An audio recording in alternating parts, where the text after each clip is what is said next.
Professor Jayashankar Telangana వ్యవసాయ విశ్వవిద్యాలయం వారు అందిస్తున్న వాతావరణ ఆధారిత వ్యవసాయ సూచనలను ఇప్పుడు తెలుసుకుందాం. హైదరాబాద్ వాతావరణ కేంద్రం వారు అందించిన సమాచారం ప్రకారం రాబో 5 రోజులలో రాష్ట్రంలో కొన్ని చోట్ల తేలికపాటి నుండి ఓ మోస్తారు వర్షాలు కురుస్తాయి. పగటి ఉష్ణోగ్రతలు 27 నుండి 35 డిగ్రీల సెల్సియస్ మధ్య మరియు రాత్రి ఉష్ణోగ్రతలు 20 నుండి 25 డిగ్రీల సెల్సియస్ మధ్య నమోదు కావచ్చు.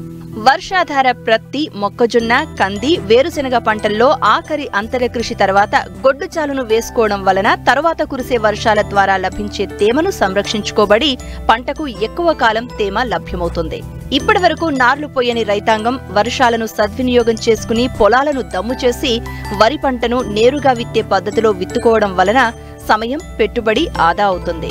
నీరు ఆలస్యంగా వచ్చి దీర్ఘకాలిక వరి రకాల నారు నాటు పెట్టుకోవడం ఆలస్యమైన ప్రాంతాలలో 50 రోజుల వయసు ఉన్న నారు ఆకు చివరలను త్రుంచివేసి కుదురుకు 4 నుండి 6 మొక్కల చొప్పున నాటుకోవాలి. సిఫారసు చేసిన నత్రజని మోతాదులో సగ భాగం నాటు పెట్టుకునే సమయంలో వేసుకుని మిగిలిన సగ భాగాన్ని 20 రోజుల వ్యవధిలో 2 సార్లు పైపాటుగా అందించాలి. దీర్ఘకాలిక వరి రకాలలో మొదటి దఫా పైపాటు ఎరువులను పంట బాగా దుబ్బు చేసే దశలో నీటిని తీసివేసి అందించాలి. నీరు సమృద్ధిగా ఉన్న ప్రాంతాల్లో రైతులు స్వల్పకాలిక వరి రకాల నారుమళ్లు పోసుకోవడానికి ఇది అనువైన సమయం. 21 నుండి 25 రోజుల వయసు ఉన్న మధ్యకాలిక, స్వల్పకాలిక వరి రకాలను నాటు పెట్టుకోవాలి. వరి నాట్లు వేసుకునే వారం రోజుల ముందు ఎకరాకు సరిపోయే నారుమడికి 800 గ్రాముల కార్బోఫ్యూరాన్ 3G గుళికలను ఇసుకలో కలిపి చల్లినట్లయితే ప్రధాన పొలంలో పంటను 15 నుండి 20 రోజుల వరకు కొన్ని రకాల పురుగుల నుండి కాపాడుకోవచ్చును. నాటు పెట్టిన తర్వాత ప్రతి 2 మీటర్లకు కాలిబాటను తీయడం వలన గాలి వెలుతురు బాగా ప్రసరించడంతో పాటు సుడిదోమ ఉధృతిని నివారించవచ్చు. అదేవిధంగా రైతులు ఎరువులు, పురుగు మందులు పంటకు అందించడానికి సులువుగా ఉంటుంది.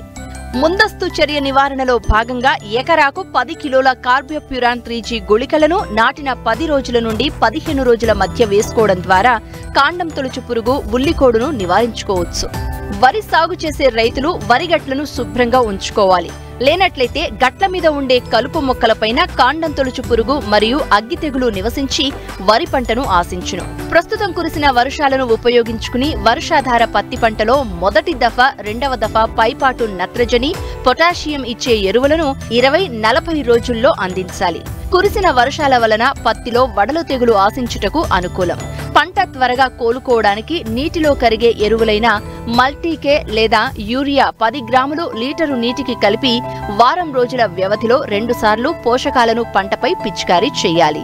పత్తిలో వేరుకుళ్ళు తెగులు ఆశించుటకు అనుకూలం. దీని నివారణకు తెగులు సోకిన మొక్కల మొదళ్లు చుట్టూ నేల తడిచేలా కాపర్ ఆక్సీ క్లోరైడ్ 3 గ్రాముల మందును లీటరు నీటికి కలిపి వారం రోజుల వ్యవధిలో 2 సార్లు పోయాలి. ప్రస్తుత వాతావరణ పరిస్థితులు పత్తి పంటలో పిందెరాలుట గమనించడమైనది.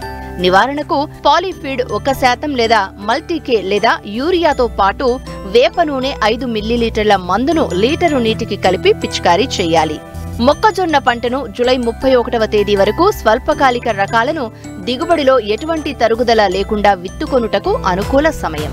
మొక్కజొన్న శాఖీయ దశలో ఎక్కువ నీటిని మరియు ప్రత్యుత్పత్తి దశలో నీటి ఎద్దడిని తట్టుకోలేదు. కాబట్టి పంటను బోదెలు మరియు కాలువల పద్ధతిలో సాగు చేసుకోవలెను.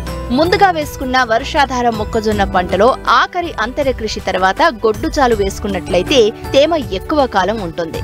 రెండవ దఫా 1/3 వంతు పైపాటు నత్రజని మోకాలి ఎత్తు దశలో తేమ ఉన్నప్పుడు అందించాలి. ప్రస్తుత వాతావరణ పరిస్థితులలో మొక్కజొన్నలో కాండంకుళ్ళు తెగులు ఆశించుటకు అనుకూలం. నివారణకు 1 గ్రాము కార్బెండిజం లేదా 3 గ్రాముల కాపర్ ఆక్సీ క్లోరైడ్ మందును లీటరు నీటికి కలిపి మొక్కల మొదళ్లు తడిచేటట్లు పిచికారీ చేయాలి. ప్రస్తుత వాతావరణ పరిస్థితులు కంది పంటలో పైటాత్పోరా ఎండు తెగులు ఆశించుటకు అనుకూలం. తెగులు గమనించినచో నివారణకు 2 గ్రాముల మెటాలాక్సిల్ మందును లీటరు నీటికి కలిపి నేల బాగా తడిచేటట్లు మొక్కల మొదళ్ల చుట్టూ పొయ్యాలి. ప్రస్తుతం కురిసిన అధిక వర్షాల వలన వేరుశెనగ పంటలో ఇనుప ధాతువు లోపం ఆశించుటకు అనుకూలం. నివారణకు పొలం నుండి మురుగునీటిని తీసివేసి 2 నుండి 5 గ్రాముల అన్నబేధితో పాటు 1 గ్రాము నిమ్మ ఉప్పు మిశ్రమాన్ని లీటరు నీటిలో కలిపి 5 రోజుల వ్యవధిలో 2 సార్లు వర్షం తగ్గిన తర్వాత పిచికారీ చేయాలి.